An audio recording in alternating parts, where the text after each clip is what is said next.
Hello, this is Jcamera here, and today we're going to be taking a look at the LEGO Harry Potter set from 2002, numbered 4731, titled Dobby's Released.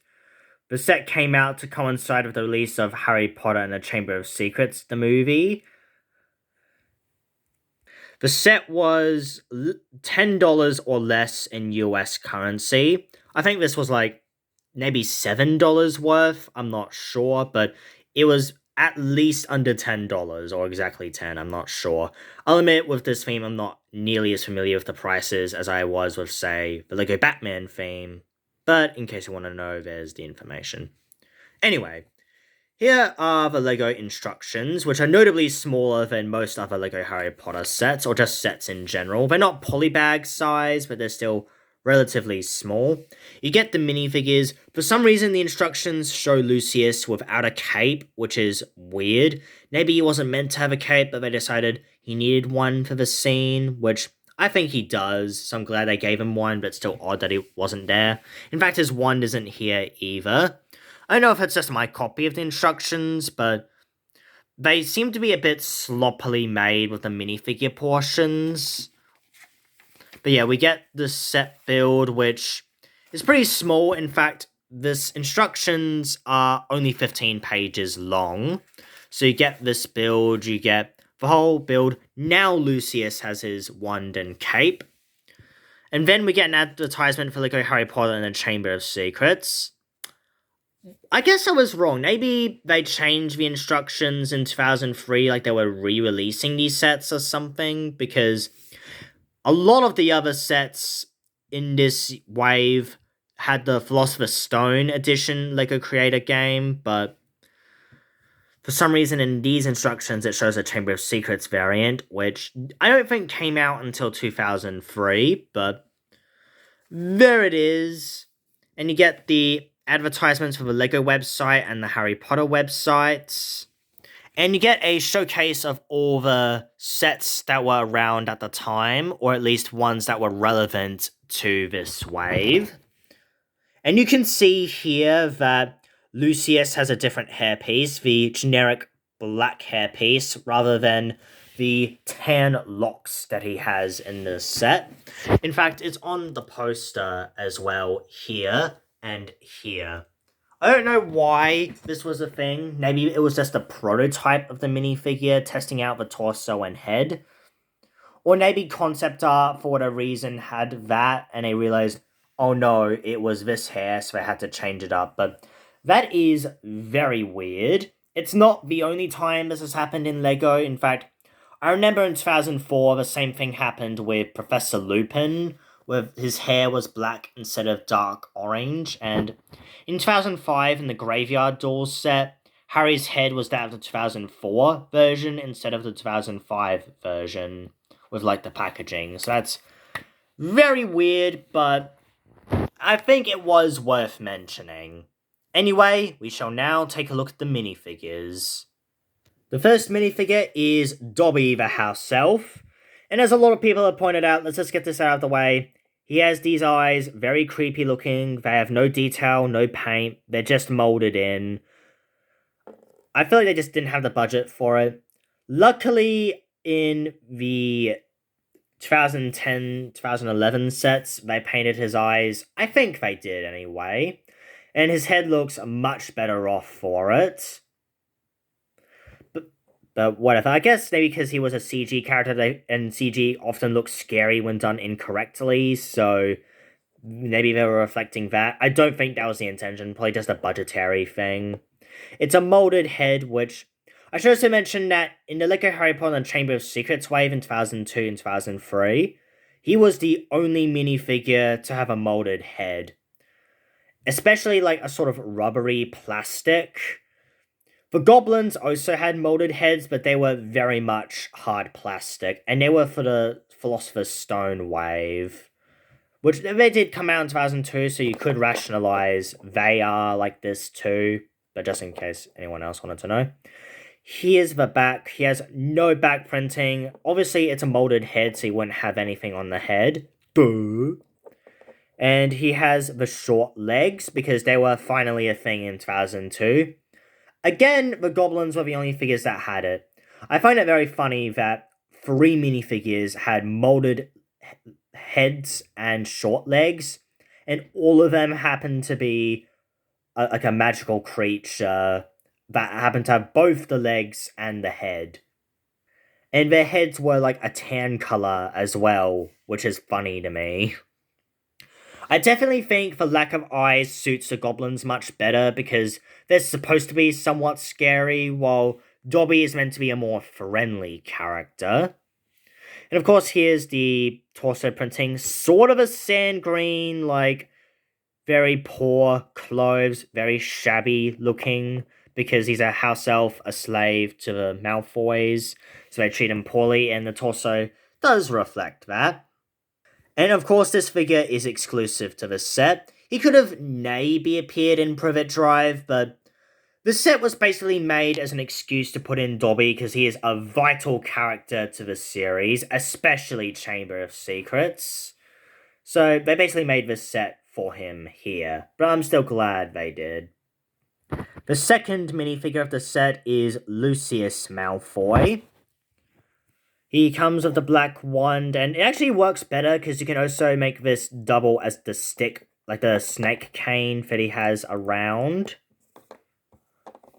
Like, you can recreate it like this, and it looks really cool. Obviously, LEGO likes to cheap out on games, and they usually are just sticks.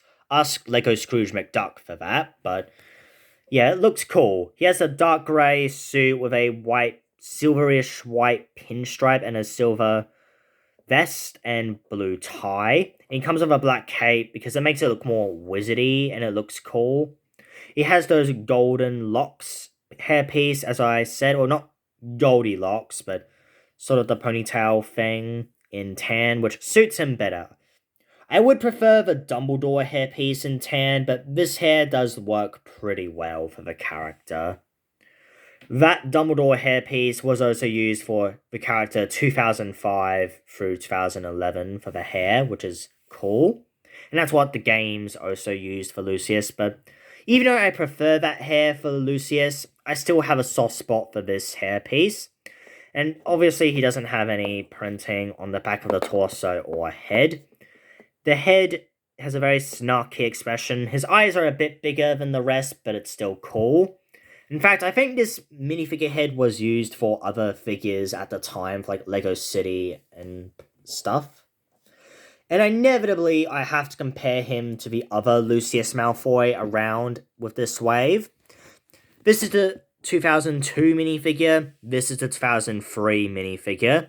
They both share the exact same hair and head, and have similar-ish torso printing with a pinstripe suit with a vest and a tie, and the same style tie as well. In fact, this torso is basically a recolor, a black and red pinstripe with a grey vest and black tie, while here we have the grey and whitish silver pinstripe with a silver vest and blue tie.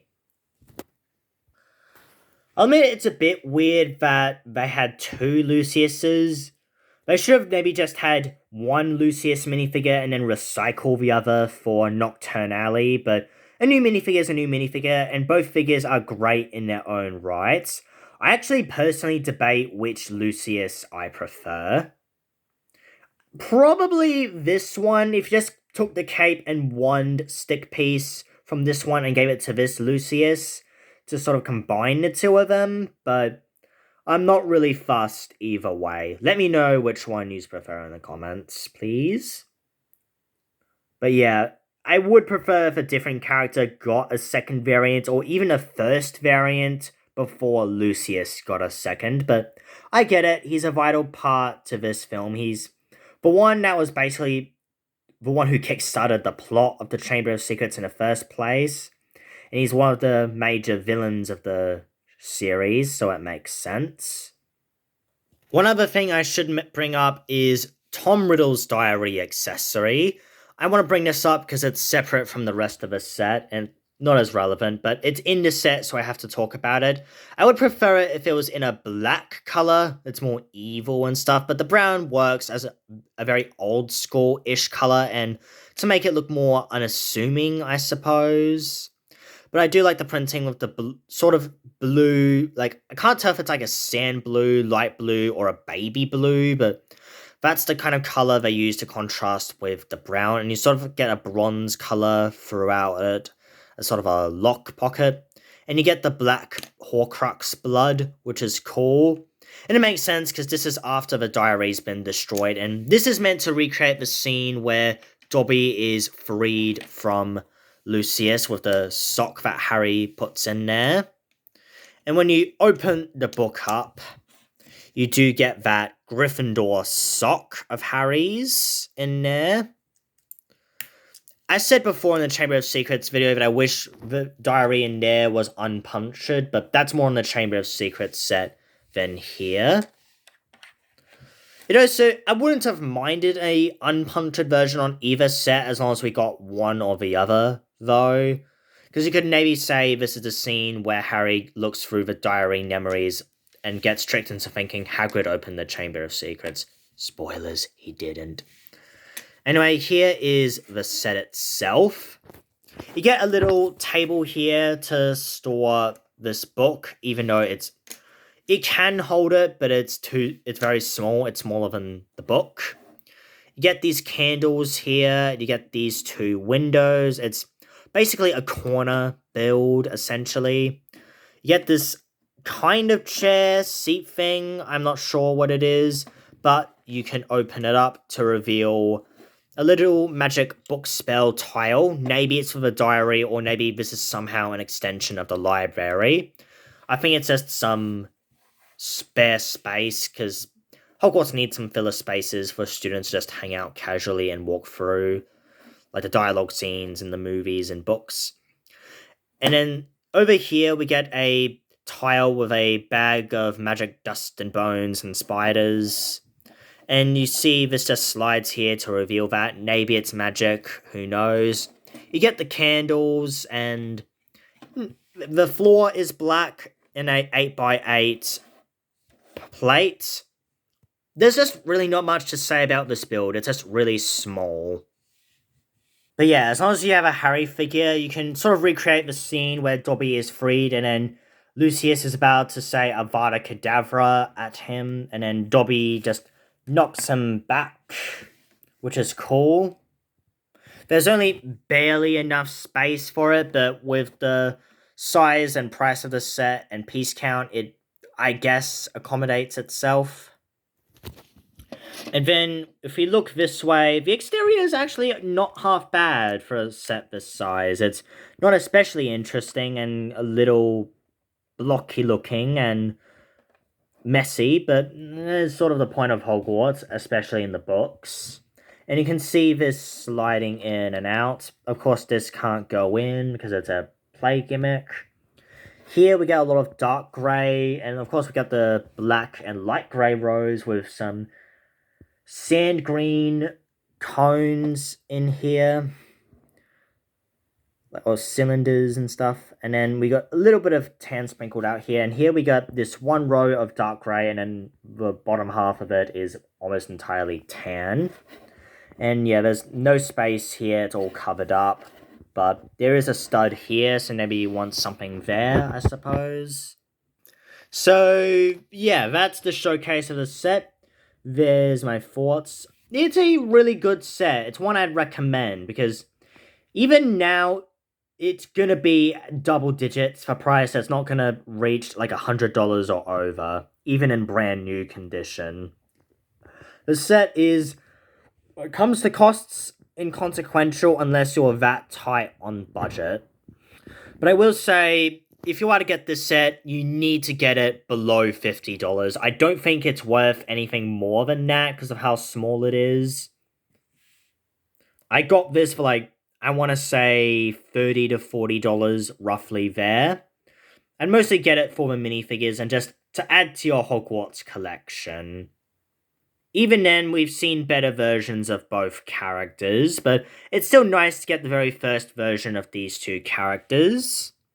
And to get the diary for a set that's under $10 in value, when the Chamber of Secrets was like $70 in value, a much harder set to come by. So it's not definitely far from the best set of the wave, but it's also far from the worst one, I would say.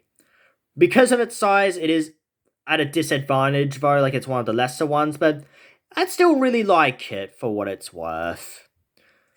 But yeah, that concludes this review, and that also concludes every single set from the original Harry Potter theme. All 24 sets from the theme, the 3 color sets for the Philosopher's Stone, all 11 sets of the Philosopher's Stone without that, 14 if I combine them, 10 sets from the Chamber of Secrets, and 24 sets as a whole from this theme. We got 11 from 2001, 11 from 2002, and 2 sets from 2003. So that's it for these waves of Harry Potter in this era. You can also see like Cheesy Studios' videos on this theme if you want to. I would highly recommend watching them myself. As for the future of these LEGO Harry Potter videos, I don't know if I'm going to be making many more. One day I'll definitely do a minifigure showcase and a tour of LEGO Hogwarts, like showcasing all of this. Maybe Diagon Alley will be shown as well, and not just what you see on the poster, but whatever it doesn't show of the Philosopher's Stone sets as well. Just seeing what the combination of the first 2 film waves look like combined. I might one day do the 2004 sets based on the Prisoner of Azkaban, but if I ever do that, it will be custom minifigures of the yellow skin tones, and both the minifigures and pieces will use the light grey, the old light grey, the old dark grey, and the old brown colours, as opposed to the reddish brown or the dark bluish greys, light bluish greys stuff. And a lot of the older minifigures like Dumbledore, Snape, Hagrid, Harry, Ron, Hermione, and just any figures with the Gryffindor and Slytherin uniforms will be recycled. But there's no guarantee that I'm going to make those videos. If I make those videos, it's not going to be necessarily like those sets came out. It will be with the old 2001 to 2003 style, but stay tuned for that if I ever make that. But just because this is nearly done, that doesn't mean there won't be any more videos on this channel. There will still be plenty of video content throughout my future. Like, obviously stay tuned for one day there being a minifigure showcase and a Hogwarts tour showcase, but I still need to do the LEGO Batman minifigure showcase. No promises on when I'm gonna make that, though. And, like, a Disney collection showcase, showcasing all those figures. And one day, I got some Simpsons minifigures I want to do, and more Star Wars LEGO sets reviews, and DC LEGO set reviews and minifigure collection videos for that. So stay tuned for all that and any other videos I might make in the future. Anyway, I hope you all enjoyed this video, and I'll see you all later.